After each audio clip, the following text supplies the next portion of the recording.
Greetings, fellow classmates and other potential listeners. We beseech your attention as we begin this long and depressing topic of air pollution. It all began when we humans entered the world. We evolved from being cavemen to modern citizens, creating disastrous results along the way. Our population grew, putting strain on the earth by sustaining our large numbers.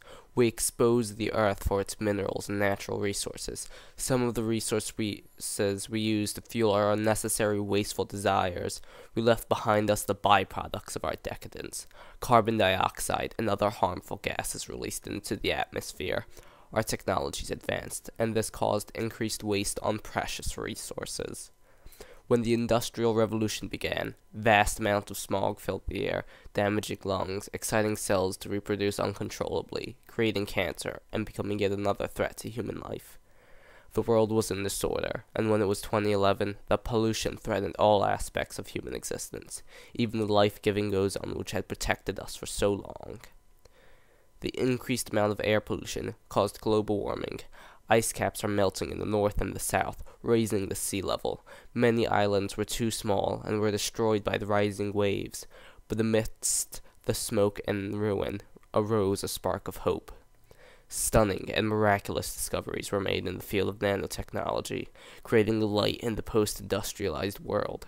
One aspect of this branch of science focuses on air pollution.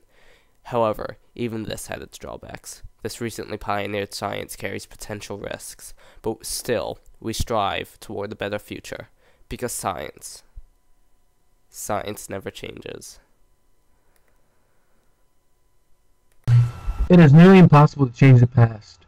The main reason why many people are becoming sick of lung dysfunctions is because of the high density of pollutants in the air. And as we progress through time, technology is helping us change the way we breathe and, most importantly, live.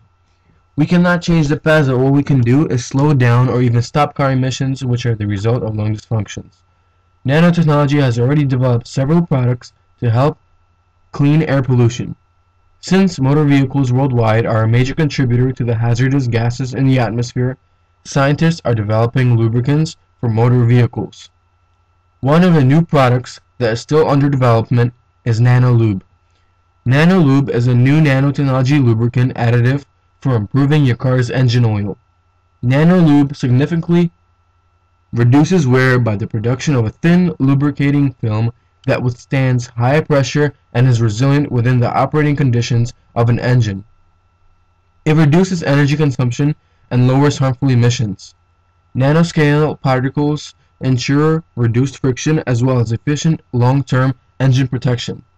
Excellent lubrication is achieved for cold starts and high RPMs for added power.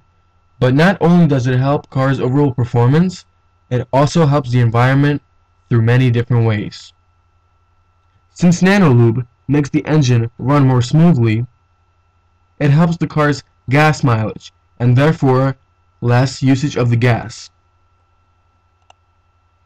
There are more factors that can help a vehicle produce less carbon dioxide, such as weight, for example, and even the shape of the vehicle. So overall, through nanotechnology, there is more to be achieved for the greater good of the world. Thank you.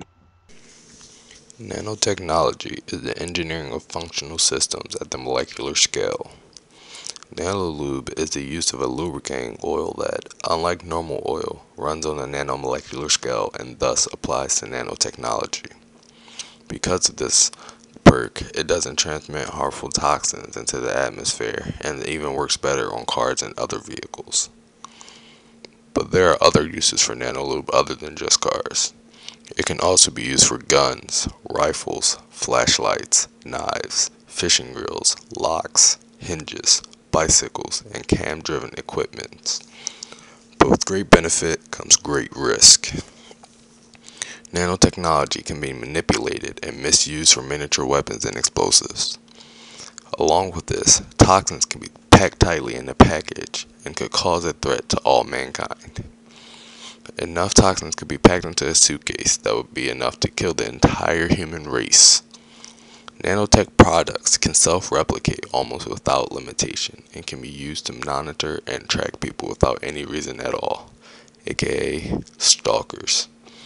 Also, other dangers could involve economic disruption due to the abundance of cheap products, and if not this, then business owners could monopoly the product and in return sell it for extremely high prices for high profit, causing unnecessary poverty. These dangers bring slight hesitation as to the pursuit of a nanotech-based world.